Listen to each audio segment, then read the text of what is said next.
Olá, está no ar mais um Ver TV, um programa para quem gosta de televisão. Nós discutimos aqui toda semana o papel da TV na sociedade brasileira. E você é sempre o nosso convidado. Ninguém nega a importância da TV nas campanhas eleitorais. Muitas vezes ela chega a ser decisiva, mas o custo dos programas políticos é alto. Agora, com o fim do financiamento empresarial das campanhas, os recursos ficarão menores e os programas podem mudar tanto na forma como no conteúdo. Esse é o tema do Ver TV de hoje, que tem como convidados Chico Malfitani, jornalista e publicitário, foi responsável por diversas campanhas eleitorais com programas de TV. João Paulo Pessoa, advogado e professor do curso de especialização em Direito Constitucional da PUC de São Paulo. E Francisco Fonseca, cientista político e professor de ciência política na GV de São Paulo e na PUC também de São Paulo. Muito obrigado aos três por terem aceito o convite para conversarmos sobre essas possíveis mudanças que ocorrerão no cenário eleitoral, talvez já no próximo ano. Mas antes de começarmos aqui a conversa, vamos ouvir e saber mais algumas informações sobre o tema de hoje. Vamos ver. Fazer política é se comunicar diretamente com o eleitor, como nos antigos comícios em praça pública.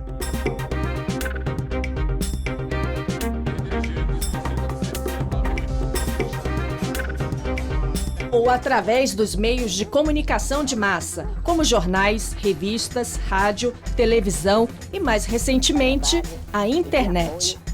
A TV foi aos poucos se impondo como o veículo mais importante nas disputas eleitorais. No começo, ainda dividia essa importância com os comícios e o rádio, mas com a expansão da TV, cobrindo todo o país em redes nacionais e com os avanços tecnológicos, garantindo imagens mais nítidas e atraentes, a televisão tornou-se imbatível.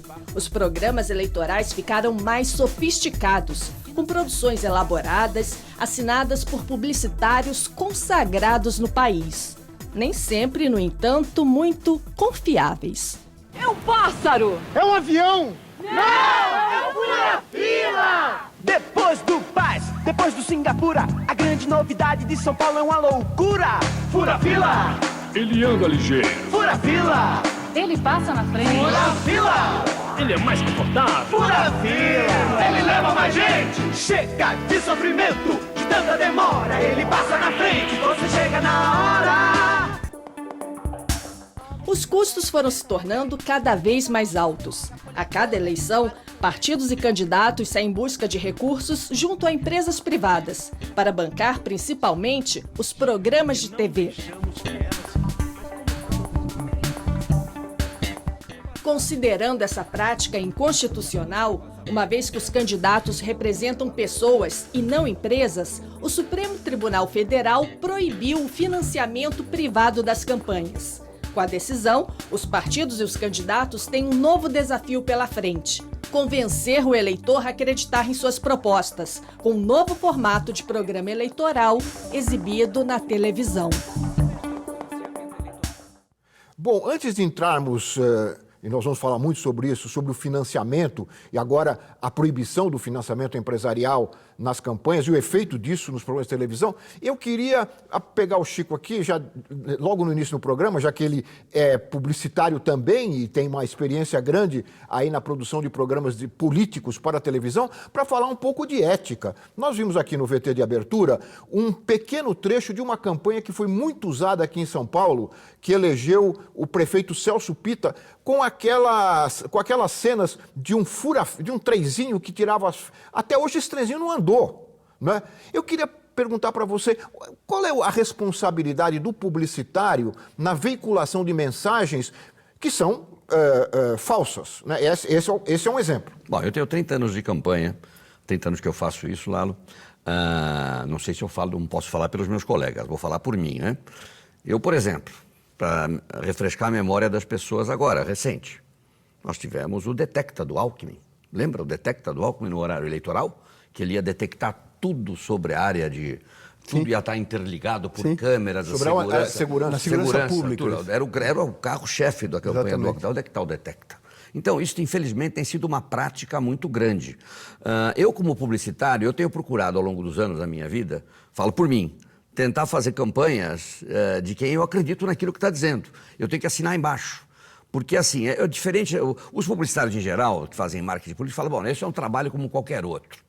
Você está vendendo um produto e digo que o homo lava mais branco e se não lavar, problema seu. Você troca o sabão na compra seguinte.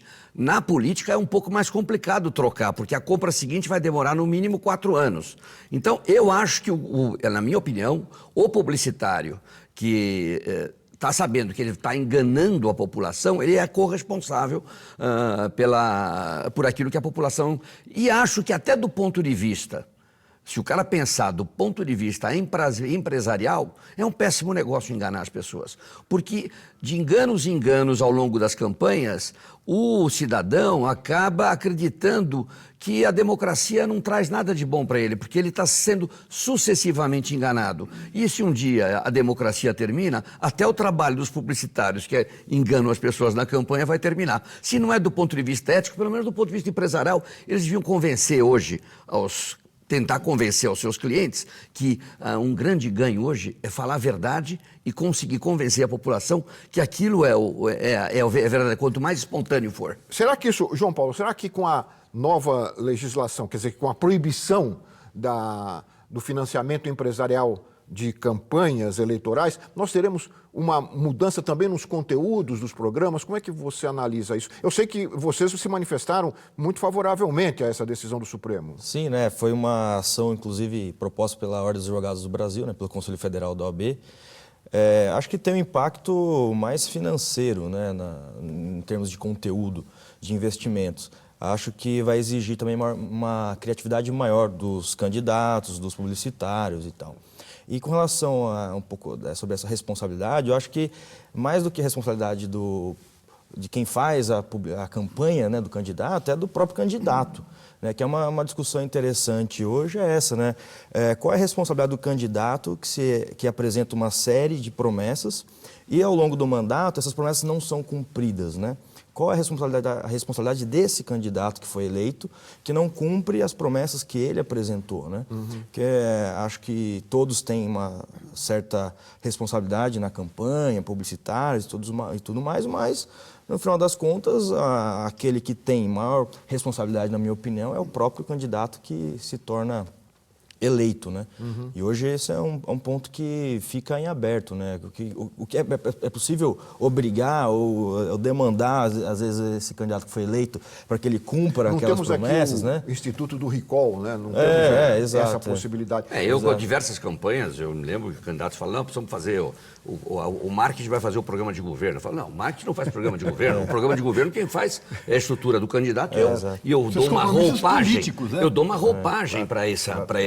Né? Eu dou a forma, mas o conteúdo, né? Também criar aqueles programinhas, tudo hoje em dia é nomezinhos, né? Desde o Leve Leite, Pura Fila, Minha Casa Minha Vida, tudo virou pacotinho publicitário. Muitos são feitos só para a campanha eleitoral. Sim. Eu lembro de uma campanha que, não lembro exatamente qual foi, se foi do Fernando Henrique, eu não sei qual foi aí, que tinha estou aqui com o meu programa de governo e tal, não tinha nada, se descobriu que era só um material publicitário, não tinha nada dentro. Então, eu acho assim, cabe também ao publicitário, né?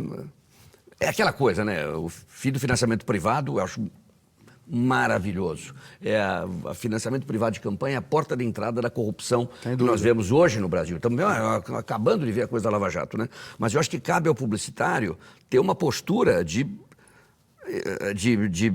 enfrentamento a isso. Eu não posso pensar... Agora, para aqueles que acham que na vida a gente está no mundo só para ganhar dinheiro, aí é outra história, né? Eu acho que não é assim. Ô Francisco, como você vê entrando agora um pouco mais diretamente no tema que a gente apresentou no VT de abertura, como você vê esta decisão do Supremo e qual a importância para a democracia brasileira? Bom, acho que é uma importância crucial, né? Ou seja, a democracia não combina, né, com o dinheiro. Isso significa aquilo que muitos chamaram de uma plutocracia, né? Ou seja, de um governo dos ricos. A democracia é o governo do cidadão, né? Teoricamente, quer dizer, a legitimidade vem do cidadão, os governos se elegem por meio do voto popular e, teoricamente, né, governam para o cidadão. Ora, o financiamento privado, ele subverte completamente essa regra, né? Porque quem chega ao poder nas prefeituras, nos governos estaduais, na União, na presidência, no parlamento, nos parlamentos municipal, estadual e federal, em larga medida, o chega financiado pelo dinheiro privado. Então, já há uma contradição teórica, digamos assim, né, na ideia da democracia e o dinheiro. Afinal, quem tem o dinheiro, nós estamos falando de muito dinheiro, né, é um grupo minoritário. Portanto, há uma completa contradição entre a ideia da democracia, em qualquer sentido que nós queiramos observar, e a completa desigualdade daqueles que financiam, e quem financia um candidato, né? Uma empresa que financia com milhões, o candidato faz um investimento. Investimento não é doação. Ninguém é madre de Calcutá, não é isso? Claro. Quer dizer, então espera e cobra depois, né, a fatura. E mais ainda, né, influencia aquilo que nós chamamos de políticas públicas. Determinadas obras, determinada agenda governamental passa pelo dinheiro privado. Então, o resumo o financiamento privado, sobretudo no Brasil, a história, desde a redemocratização, nos mostra, não é o governo A, o governo B, o governo C, são todos os partidos, são todos os governos, foram eleitos dessa maneira. Financiam todos, né? Financiam todos. Você investe em todos. E todos. isto, portanto, tornou a democracia brasileira não apenas uma plutocracia, né, como tornou o cidadão comum totalmente descrente da própria política. Então, eu acho que essa é uma decisão fundamental, né, mas que nós temos que lembrar que, neste momento, né, o Supremo, né, vetou o financiamento privado, o Congresso Nacional, liderado pelo, até agora, presidente Eduardo Cunha, né, aprovou, né, e isso está foi a presidente Dilma que poderá vetar. Não, já vetou.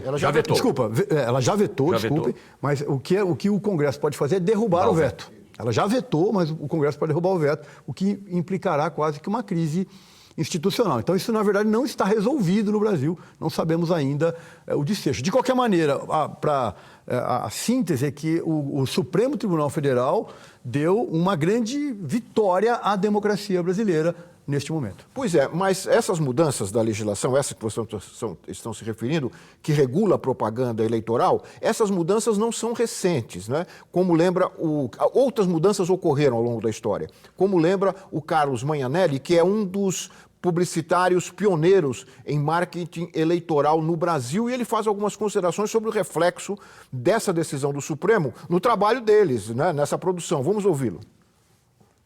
Olha, nós já tivemos uma legislação que proibia, inclusive, de você trazer imagens externas, imagem interna. Já tentaram de tudo. Tá? Chegou uma hora em que era um banquinho e um violão.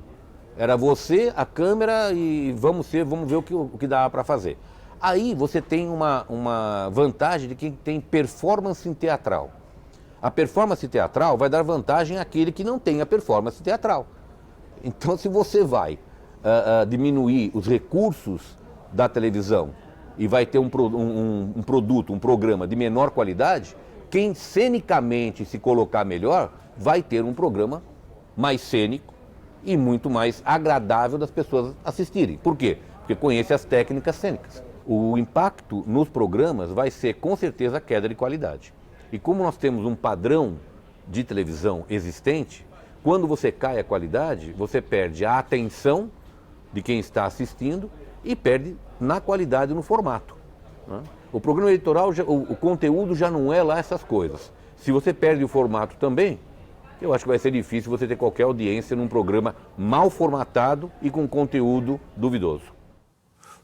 Enquanto o Magnanelli falava, o Chico estava balançando a cabeça aqui. Eu não sei, cada um tem a sua história, né? Eu comecei fazendo campanhas em 85, na redemocratização do país, quando se fazia campanha durante 10 anos de campanha assim, voluntariamente, acreditando numa ideia, onde as pessoas trabalhavam por ideologia, né? Então, e ao contrário, foram os programas mais criativos e que mais chamaram a atenção. Então eu não acho que existe essa relação direta entre dinheiro, eu acho que não vai esvaziar o conteúdo. A proibição do financiamento privado de campanha vai esvaziar contas bancárias. Exatamente. Vai esvaziar contas bancárias de políticos e de publicitários. Eu não acho que tem essa relação direta entre, até porque os custos estão exorbitantes. Por que eles estão exorbitantes? Eu com 30 anos fazendo campanha, percebi que o dinheiro estava entrando de uma maneira tão fácil nas campanhas que não é só o custo da campanha, outros estágios também de favorecimentos vão ocorrendo nesse caminho, entendeu? Então, eu acho que a questão não está diretamente ligada. E tem publicitário com qualidade e com... E aí que é o desafio, né? É o desafio de você... Esse é o grande desafio, você recuperar. No momento que nós vivemos no Brasil, hoje, você recuperar, o publicitário tem um papel de recuperar a credibilidade da política junto com o seu candidato, junto ao telespectador, não é com dinheiro que você vai receber, você vai conseguir isso. É com ousadia, é com... Né? Então, o Papa anda de carro aberto, não era porque ele estava com o carro, com o melhor carro andando, que as pessoas ficavam... O Papa andava com o vidro aberto, com a criatividade, ele fez as pessoas chegarem próximas. O Papa Francisco está dando um exemplo para nós, né? E além de ter tirado muito o cardeal do Banco do Vaticano, né? Sim. Então, acho que essa questão... Concordo com você, dinheiro não combina com democracia. Né? E acho que iniciativas como a da OAB, junto com a CNBB, com a sociedade, a coalizão pela sociedade política, civil pedindo uma moralização. Nós estamos acabando de ver isso agora, em tudo que nós estamos vendo no país agora. Defender o financiamento privado de campanha no momento que nós estamos vivendo aqui é como você defender que a porta continue aberta e os ladrões continuem entrando.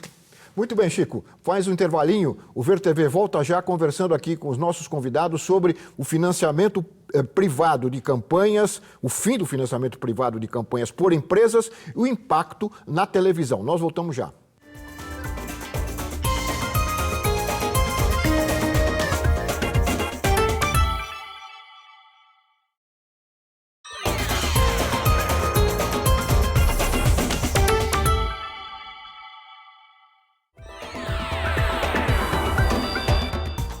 Nós estamos de volta com o Ver TV, que conversa hoje sobre o fim do financiamento empresarial de campanhas e o seu impacto na TV. E uma consequência disso, muitos entrevistados, há um debate sobre o impacto do chamado Caixa 2. Né? Um dos argumentos que se usa muito é dizer, bom, agora sem o financiamento empresarial, o Caixa 2 vai aumentar. Né? Como é que vocês analisam isso e como é que a televisão, a mídia, pode colocar esse debate em público para fiscalização?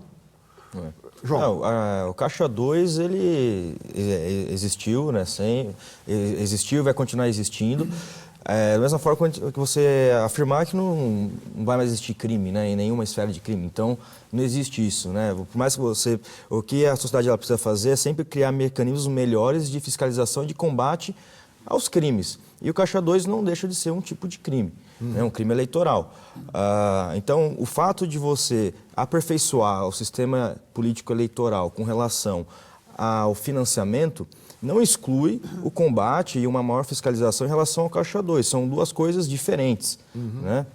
Então, são dois mecanismos que precisam andar juntos, né? Você melhora a forma de fiscalizar, melhora a forma como você compreende esses dados contábeis, a análise de prestação de contas e, ao mesmo tempo, o financiamento de campanha numa outra ponta vai focar agora, vai talvez facilitar, inclusive, acredito eu, né? Como eu estava comentando, você sabendo quais são os valores limitados, cada um, se você começa a verificar, né, porque você está enxergando algo que é tão desconectado da realidade, você já começa a suspeitar de uma coisa errada. Vai rebaixar o preço das campanhas. Claro, com certeza. Quer dizer, então, na verdade, existem 4 formas de financiamento, né, no Brasil. Você tem um fundo público, partidário, você tem um financiamento individual, pessoa física, legal, você pode, né, você declara no imposto de renda, você financia. Há o financiamento empresarial legal, tem um percentual, né, de lucro, 2% do faturamento. E tem o Caixa 2, que é ilegal, é informal. né? Então, dessas 4 formas, na verdade, o Caixa 2 acaba se transformando naquilo que tudo que é legal não cobre. Se nós tomarmos qualquer eleição, o preço real de mercado, vamos pegar as últimas eleições, né, que foi para governador, presidente, senador, deputado federal, deputado estadual. Quanto é que deu? Em linguagem matemática, 10x. O que o financiamento legal permitiu? 5x. Esses 5x outros vieram da onde? Do Caixa 2 ilegal. Porque o preço das campanhas é altíssimo.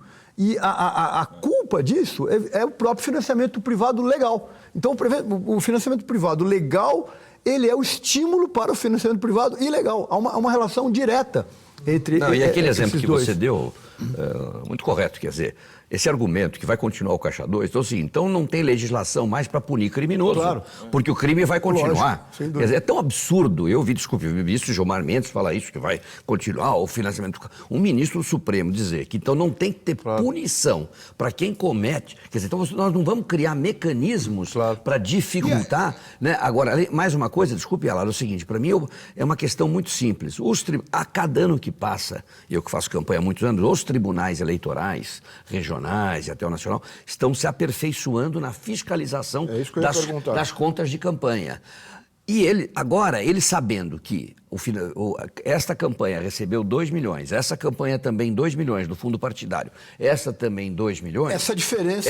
Ela vai dizer, é a mesma coisa que eu dei para o telespectador entender. Fica muito como estranho. Se eu desse para 5 pessoas da sua família, dizer, cada um vai comprar R$1.000 em roupas. Você tem uma verba de R$1.000 para cada um comprar roupas. Você pode comprar uma roupa com um gosto mais bonito do que a do outro. Agora, se você aparecer em casa, com 50 peças de roupa, pera um pouquinho. Como é que com R$1.000 você conseguiu essas 50 peças? Essa é a questão. Então, cadê as notas fiscais? Então, vai facilitar a fiscalização para os tribunais. É um argumento absurdo. Vai continuar o crime. Os tribunais estão aparelhados já para isso, João? Eu acredito que tem melhorado. Os tribunais eleitorais. Eu acredito que tem melhorado bastante, tanto que nas últimas eleições é exatamente isso que a gente tem observado, né? Antes, a análise de prestação de contas era algo protocolar, né? Algo que passava. E hoje, agora mesmo no TSE, com relação à discussão que se está tendo no momento, com relação às contas da presidente Dilma, é exatamente que são questões contábeis, ou seja, eles estão pegando realmente mais no pé, né? Aí é uma questão de interpretação para analisar o caso, saber se tem procedência ou não, mas que eles estão realmente analisando com mais rigor, isso sim. Né? Então, talvez, às vezes, práticas que anteriormente passavam um pouco mais batidas, às vezes nem que fossem consideradas ilegais, mas às vezes uma forma de prestação que era considerada, agora não é, enfim, eles têm realmente alterado um pouco a forma de analisar. Acho que, na verdade, né, quer dizer, não sei se vocês concordam, nós estamos tentando fechar a porta da entrada da corrupção. Não quer dizer que isso vai acabar com a corrupção eleitoral, mas é uma porta importante a ser fechada, né? Agora, voltando à questão da qualidade dos programas, que já foi mencionado aqui, dos programas de televisão, sem os recursos do financiamento empresarial de campanhas, nós fomos ouvir também o professor de Direito da Fundação Getúlio Vargas, no Rio, o Michael Moalem. Ele fala sobre os gastos com rádio e TV, o que esses gastos representam para as campanhas eleitorais. Vamos ouvi-lo.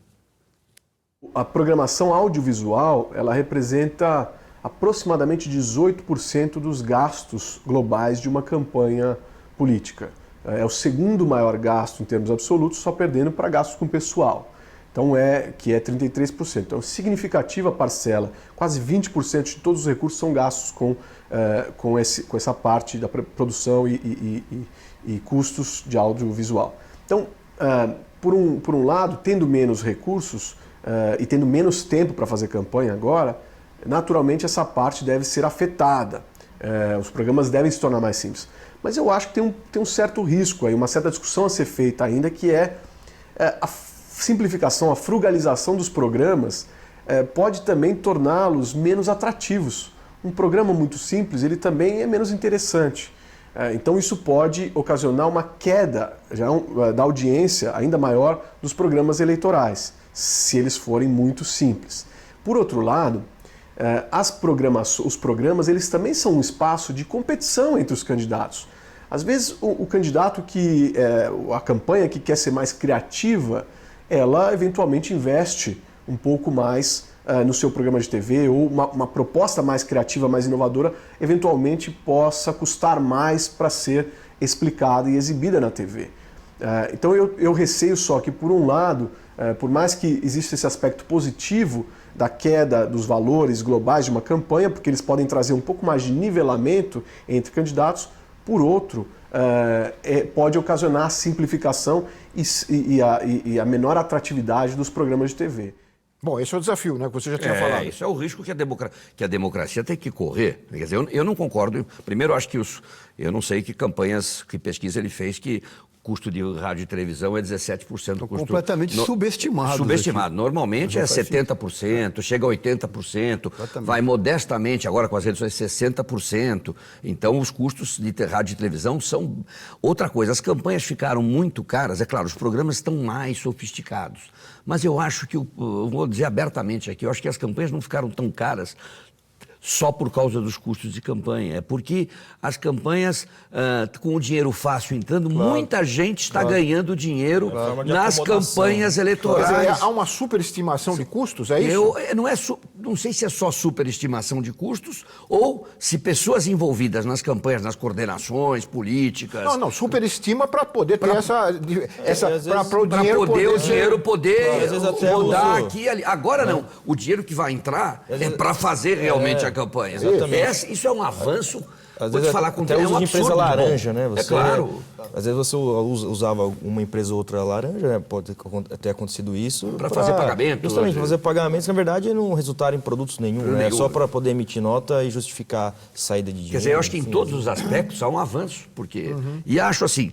Agora vamos voltar. Nós estamos vendo uma situação do país que é muito importante se tentar outra vez obter a adesão das pessoas à política. Exatamente. Não pelo ódio, mas pelo amor, né? Por acreditar. Né? Exato. Eu acho que essas duas falas dos entrevistados aqui há pouco, na verdade, parece que partem de um pressuposto que o cidadão é alguém incapaz de entender a política.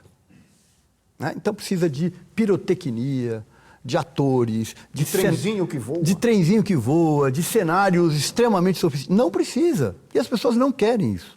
Exato. Elas querem resolver seus problemas. De educação do meu filho na escola, exatamente. De ir no posto de saúde. Não precisa disso. Né? Tem uma teoria política, um autor chamado Joseph Schumpeter, né, que dizia isso, quer dizer, o cidadão comum é mais ou menos imbecil. Não é. Exato. As campanhas os tornam imbecis. Então, eu acho essas falas muito equivocadas desse ponto de vista, porque a política é algo que é para construir algo melhor. Exatamente. E não para tornar a cada 4 anos ou a cada 2 anos o Brasil vai lá, aperta o dedo e vai embora. Não é isso. Então, me parece que nós podemos e devemos pensar em outro patamar. A política é uma construção e reconstrução da cidadania. E não simplesmente você ficar embasbacado com uma pirotecnia, né, televisiva, com cores, com imagens. Acho que é um grande equívoco nessa... Não precisa ser feio, acho que concordo com ele. Não precisa ser chato. Feio o programa, só pode ser. Claro que não. O desafio é continuar sendo bonito, inclusive lúdico, e verdadeiro, né? lúdico. Né? Agora, eu acho que o grande avanço é tornar isso verdadeiro. Exatamente. Esse é o grande desafio. Eu acho assim... E dá para ser verdadeiro com pouco dinheiro? Claro. Ou com menos dinheiro. Com menos Sem dinheiro. dúvida. Claro, isso não tem nem... A criatividade e verdade, para mim, são as palavras-chave para as próximas eleições, se a gente quer continuar prosseguindo no rumo democrático do país. Eu acho, eu não sou, né, da área da ciência política, nem da área de marketing, mas eu imagino que nesse novo cenário, quem vai ganhar mais espaço é o próprio candidato. Atualmente o que a gente vê são filmes publicitários, né, com atores e tudo mais. E o candidato pouco aparece nos programas de televisão. E talvez pode ser, né, conjecturando, né, talvez os debates ganhem mais atenção dos candidatos, né? Porque é um espaço que já está ali pronto, das próprias emissoras de televisão. Então, o custo do candidato praticamente é ele ir ali, participar e debater. E a população gosta, né, de assistir os debates. Tudo bem que, na maioria das vezes, acaba que sendo algo nem tão produtivo, mas é um momento que você, acho que discute um pouco mais de proposta e tal. Não sei qual que seria a análise do... Eu queria que vocês explicassem, se for possível, uma das observações feitas aqui pelo professor Michael em relação também a mudança não só do financiamento dos programas de televisão, das campanhas eleitorais, mas dos horários e do tempo de campanha. Já em 2016, no ano que vem, nas eleições municipais, nós não teremos mais o mesmo número de programas e o mesmo tempo. A duração será menor. Vai diminuir. Agora, como é que vai ser? Antigamente, quer dizer, se a gente pensar até 94, se não me engano, até a campanha 94, eram 60 dias de horário eleitoral só em blocos. E era aquele bloco todo. A partir de 94 diminuiu para 45 dias e começaram a ser os comerciais. Os spots, né? Os spots. Ao longo da programação. Agora vai diminuir mais ainda, vai ser 35 dias de programa. 35 dias de bloco. Antes da eleição. Mas com mais comerciais durante esses 35 dias. Eu sou contra reduzir discussão política na televisão. Eu sou a favor de reduzir programa policial na televisão. Uma novela eu sou a favor de reduzir novela onde os atores principais e os ídolos são as pessoas do mal, né? Que a gente está acostumado a ver só dando maus exemplos. Eu acho que se a gente quer politizar, quanto mais tempo de televisão a gente tiver, melhor. Aliás, isso é um grande avanço da democracia brasileira, ter esses espaços chamados de gratuitos, que não são gratuitos totalmente, mas são importantes, né? Para você colocar ideias para o público. Eu acho que, inclusive, não sei, Francisco, em relação até a outros países, né? A importância do horário obrigatório. E todas as pesquisas feitas no Brasil, né, mostram que a partir do início do horário eleitoral gratuito é que começa a campanha. Claro, não tem dúvida. Então você vê lá, aí tem um candidato que está lá em cima, tal, que é o outsider da vida política, tal. Na hora que começa a campanha eleitoral, ele ou se esvazia, né? Ou então aqueles que têm uma maior densidade tendem a Isso subir. é a televisão, né? A novela só começa quando o capítulo começa. Vivemos, evidentemente, num mundo midiático. De massas, né? De cultura de massa, não se pode negar isso. Portanto, a ideia também dos entrevistados, que agora há pouco, né, foram apresentados aqui, de que necessariamente irá cair a qualidade, não é verdade, não é algo necessário. É possível, sim, ter outras estratégias. É como dizer que programa infantil tem que tratar a criança como imbecil, como mercadoria. Não precisa e não pode. Né? Você pode ensinar uma criança a escovar os dentes de maneira lúdica. Você pode falar de política de maneira criativa. Isso vale para novela, para crime, para qualquer coisa. Né? E a dramaturgia brasileira tem... a própria propaganda brasileira é extremamente capaz de fazer isso. O problema é que ela está sendo utilizada historicamente para o mal, para a plutocracia, para o dinheiro e não para o cidadão. Esses spots, eles são mais eficazes que os programas? Como é que você analisa? Não, eu acho que tem uma eficácia, claro... tem uma coisa, um candidato que tem 20 comerciais de 30 segundos por dia no horário eleitoral, durante a programação, vai ter uma superioridade sobre outro que tem 2 comerciais de 30. Isso vale para a Coca-Cola e para as eleições. Se a Coca tiver 20 comerciais por dia de 30 segundos e a Pepsi tiver 5, a Coca vai vender mais. Então, esse volume de tempo de televisão é decisivo. Agora, você pode, dentro do bloco, aquele horário eleitoral em bloco, a criatividade tem uma importância maior do que nos spots, entendeu? Porque você pode fazer, se dentro dos 35 programas, um partido tem 15 minutos e você tem 1 minuto, de repente, como é tudo junto, naquele 1 minuto você pode conseguir ser mais criativo e chamar mais atenção do que os 15 que vem em seguida. Agora, a audiência à televisão, às 24 horas de TV, né, as pessoas assistem TV não o dia inteiro. Então é importante que a política tenha acesso a todas as horas, das 6 da manhã ao meio-dia, da meio-dia às 6 da tarde. Então foi benéfica essa... Eles estão diminuindo um pouco tudo, mas eu acho, pelo menos nesse aspecto, né, o que é difícil, uma coisa é difícil, eu tenho que dizer para vocês, quer dizer, como em 15 segundos ou em 30 segundos você discute alguma coisa com profundidade num comercial TV. Sem dúvida. Tem que cada vez mais ser publicitário nesse sentido. Né? Isso, nesse aspecto, os programas perdem o espaço para você discutir as coisas com um pouquinho mais de profundidade. Num formato gostoso de assistir. Porque o que é chato na televisão tem uma coisa chamada controle remoto que o cara desliga, né? Então não adianta você querer fazer um discurso lindíssimo que ninguém vai assistir. Chico, eu acho que tem uma outra questão, né, nesse sentido, que todas as pesquisas também mostram que no Brasil, o brasileiro médio se informa prioritariamente pelo rádio e pela televisão. Claro.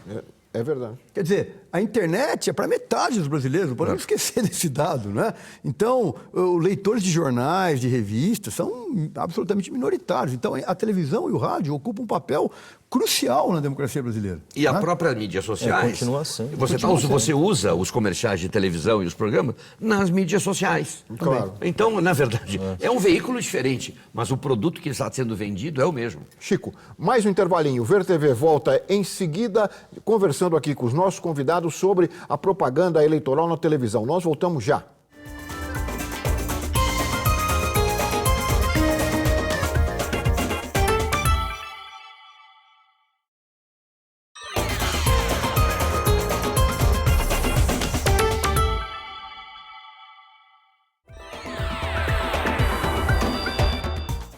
Nós estamos de volta com o Ver TV, que conversa hoje sobre o fim do financiamento empresarial de campanhas eleitorais e o seu impacto na televisão. Nós já mais ou menos chegamos aqui a um consenso que esta decisão do Supremo é um grande avanço para a democracia, para tornar as campanhas eleitorais mais equilibradas, mas ainda assim há comentários, há opiniões de que o fim do financiamento empresarial não acaba com grande parte dos privilégios de alguns candidatos sobre outros candidatos. Isso é lembrado pela pesquisadora Cíntia Ribeiro de Souza, que é autora de uma pesquisa sobre a evolução da regulação do financiamento de campanha no Brasil de 1945 a 2006. Vamos ouvir a opinião da Cíntia. A simples proibição, sem levar em conta outras medidas, ela não acaba, por exemplo, com o problema da desigualdade na competição eleitoral, né? A proibição, ela intenciona diminuir o orçamento das campanhas no geral, mas não é garantido, enfim, é uma incógnita. A gente ainda não sabe, de fato, se o orçamento vai diminuir significativamente.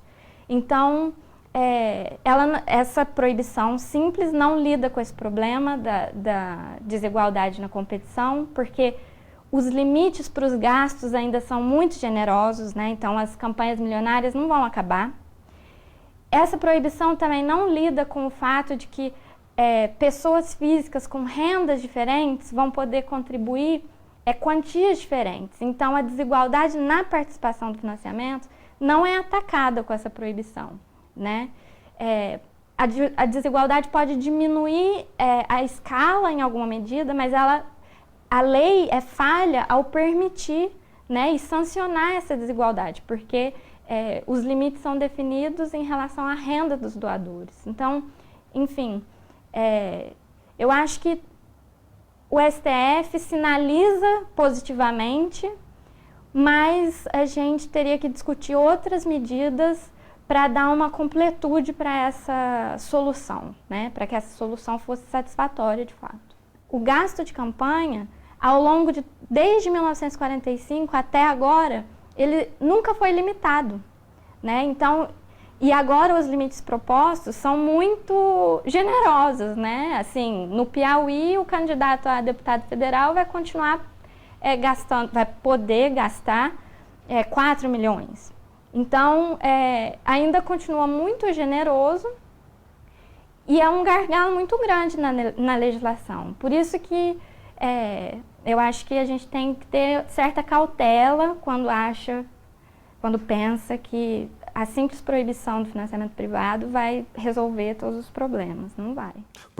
Ela está se referindo à possibilidade ainda do financiamento das pessoas físicas, não é? Que não parece que os limites, realmente, como ela disse, são generosos. Mas todos os problemas do mundo vão ser resolvidos quando o mundo terminar, né? Quer dizer, é um primeiro passo, não há dúvida. Na verdade, desculpe, só para completar, eu acho que o que ela está cobrando, com razão, é uma reforma política. Claro. Uma reforma política. E aí, por exemplo, de fato, a competição entre os partidos, né, que precisa... O Brasil tem 35 partidos oficiais e mais 60 na lista, né? Como é que você vai dar dinheiro para todos esses partidos, né, se o financiamento é público, em larga medida? Enfim, então, na verdade, o que nós precisamos é de uma reforma política, de fato, que reveja o sistema eleitoral, né, a fidelidade partidária, enfim, que reveja o quadro como um todo. Agora, é um tremendo avanço, mas isso não é pode à toa ser que a minimizado. OAB, não é à toa que a OAB, CNBB e outras entidades Exatamente. encamparam o fim do financiamento privado como o primeiro grande passo. Exatamente. Outros passos têm que ser dados, né? Mas não podemos desqualificar isso. E na realidade, o pedido da Ordem dos Advogados na ação era basicamente, ela estava impugnando a lei dos partidos políticos e a lei das eleições. Na lei dos partidos políticos, a parte em que é permitida a doação de pessoas jurídicas aos candidatos. Não, ela em nenhum momento estava impugnando a participação do cidadão. Porque o argumento da OAB era justamente esse: o cidadão é o eleitor. A pessoa jurídica no Brasil ela é constituída para fins de lucros, para fins empresariais. A empresa não vota. Exatamente, né? O dinheiro não vota, a empresa são os não que mais vota. votam agora.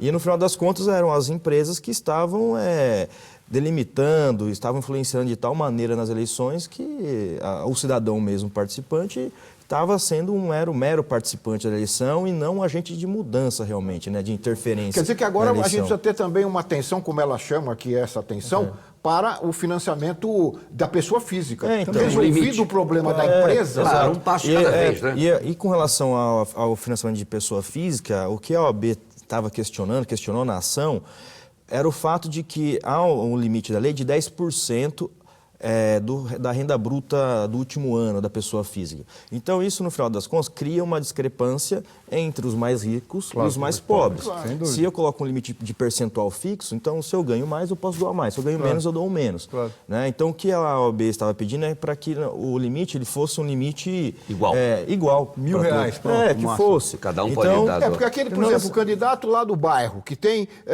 os correligionários dele, os apoiadores dele, trabalhadores, né, de baixa renda, etc., claro que o apoio será bem menor do ponto de vista financeiro do empresário que é candidato, que tem amigos empresários. E que quem tem muito dinheiro pode, inclusive, drenar por empresas para que diversas pessoas, em nome individual, doem. Mas Lalo, eu quero só ressaltar uma coisa. Como, nesses 30 anos que eu faço campanha, né, quer dizer, o que eu vi? Angústia de candidatos, pessoas sérias, falando, como é que eu faço campanhas sem pedir dinheiro para alguém? Agora, quer dizer, os políticos sérios eram reféns do poder econômico. Eles vão poder deixar de ser reféns, porque vai ter um fundo partidário. Eu não preciso me vincular a ninguém, ser lobista de nenhum grupo, como você disse. Quem governa não deve ser digamos, o setor econômico. Quem deve governar é o cidadão. Né? Então, eu acho que hoje é possível, com essa reforma, será possível, com o fim do financiamento privado, que políticos não precisem de dinheiro nem da pessoa física, nem de jurídica, nem de ninguém, e consigam um recurso mínimo para fazer uma campanha criativa que alcance o telespectador. Olha, a Associação dos Magistrados Brasileiros também, como vocês, comemorou a decisão do Supremo proibindo o financiamento empresarial de campanhas. Mas o presidente interino da entidade, o juiz de direito Wilson Dias, mostra, como mostrou talvez a Cíntia aqui, a necessidade de novos avanços. Vamos ouvi-lo. Faz-se necessário avançar numa proposta legislativa, criando um financiamento público, porque gastos sempre vão existir em campanha eleitoral. Agora, o que nós temos que coibir é o abuso do poder econômico, que inclusive é uma causa de inelegibilidade. Ora, em muitos estados, sabemos que parlamentares foram eleitos por causa do seu alto gasto empreendido na campanha eleitoral. Sabemos que determinada pessoa, num determinado estado, ele fala, não, se ele quiser, ele vira deputado estadual, ele vira deputado federal, basta que tenha uma conta muito gorda, própria ou oriunda da arrecadação. E nós queremos que outros setores da sociedade possam participar do debate, dos pleitos e representar esses setores no Congresso Nacional. Porque hoje, muitas vezes, lá dentro, nós temos representantes de grandes grupos econômicos que estão lá defendendo o interesse desses grupos porque foram patrocinados por eles num processo eleitoral.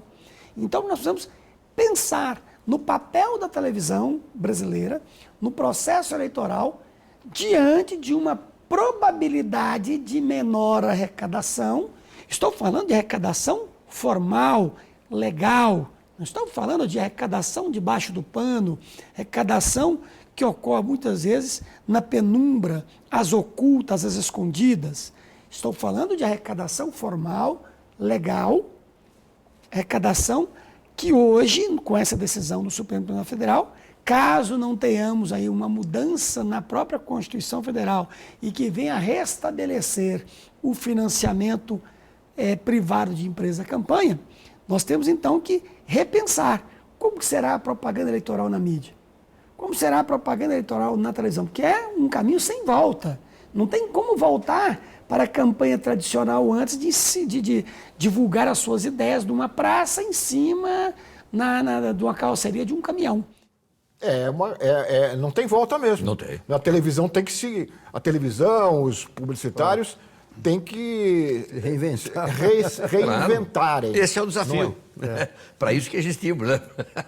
Agora, nós teremos isso já para o ano que vem, será? Eu gostaria que tivesse, né? A decisão do Supremo já é para o ano de 2016. Agora, o que aconteceu foi a promulgação de uma nova lei que foi vetada pela presidente. Aí a discussão é como fica isso, né? Porque a decisão do Supremo, ela está valendo desde a sessão de julgamento, que foi votado em definitivo o resultado da ação, né, proposta pela OAB. Agora, aqui logo em seguida teve essa nova lei, mas ela foi vetada e o que acontece? A lei eleitoral ela tem a respeito do princípio da anualidade, né? Ela só pode valer se ela foi aprovada até um ano antes do próximo pleito eleitoral. Então, a rigor, como a lei foi vetada, para derrubar o veto, já vai ter estourado um ano, eu imagino, né? Porque a gente já está em outubro, então o que vai, pelo que eu imagino, assim, salvo o melhor juízo, a decisão do Supremo está valendo de qualquer forma.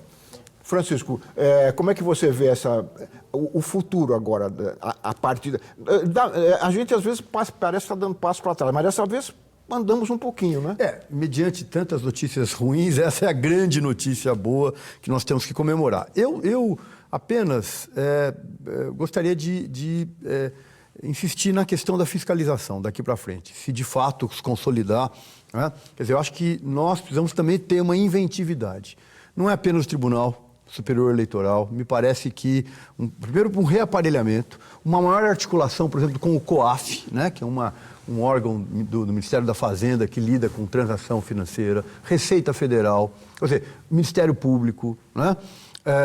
Entidades estatais e entidades não governamentais. Os sindicatos podem ajudar nisso, a OAB, não é isso? A ABI, ou seja, universidades, centros de pesquisa. Eu acho que nós temos que avançar na institucionalidade e também no ponto de vista da legislação. A legislação tem que ser mais dura, né? Ou seja, teve financiamento privado, é perda de direitos políticos, é cassação de mandato, é draconiano, para usar um termo aqui.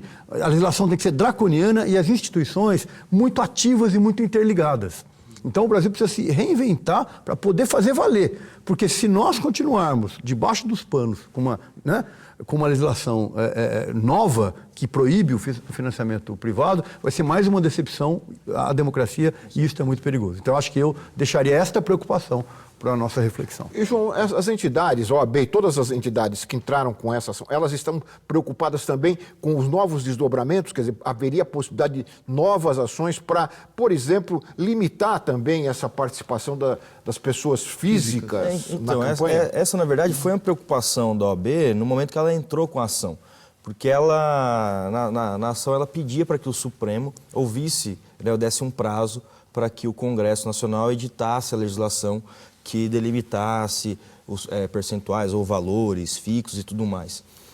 Na verdade, ela pretendia que essa discussão, o Supremo desse o pontapé inicial, porque, sendo um órgão imparcial nessa discussão, teria mais facilidade para isso, né? E o Congresso entraria logo em seguida regulamentando. O STF daria um prazo para o Congresso de até 24 meses para apresentar uma legislação que delimitasse isso, né? Porque, no final das contas, esse é um tema que cabe ao Congresso, né? Dos nossos representantes que devem discutir isso. Então, o Supremo Tribunal Federal, ele, por mais que ele tenha uma atuação ativa, né, e procura fomentar o Congresso a editar a norma que precisa, ele encontra certas barreiras. Ele não pode, ele, Supremo, fazer a lei, né? Criar os limites e tudo mais. Até poderia fazer, mas ele fazendo isso, ele mesmo estipulando que limites, que valores, ele estaria extrapolando a função dele, né? Porque cabe ao Congresso fazer isso. Então, acho que agora chegou um momento, né, de agora parar essas arestas aí, né? Muito bem. Para concluir, nós estamos chegando ao final do programa. Chico, o que nós vamos ver na televisão na campanha eleitoral do ano que vem? Esse é um grande desafio, né? Para políticos, principalmente para políticos e para nós publicitários, né? Eu acho que vão ficar mais pobres, né? Olha, eu vou te falar. Ou já estão muito ricos? Para mim não muda nada. Eu sempre fiz campanha baratinha, porque eu acho que, assim, para mim não vai mudar nada. Então, para mim, eu estou muito confortável com essa situação. Não, mas o que nós vamos ver? Não? Eu acho que é o seguinte, eu acho que nós temos que ir na direção de fazer como o nosso Papa Francisco fez, nosso Papa argentino, que nós admiramos tanto, apesar de ser argentino, né? A gente brinca bastante. Ele andar com o carro, ele entrar de carro com o vidro aberto. Eu acho que o desafio é transformar a política novamente numa coisa crível para a população. Isso é bom para a democracia. E a publicidade precisa parar com essa coisa do detecta, do fura-fila.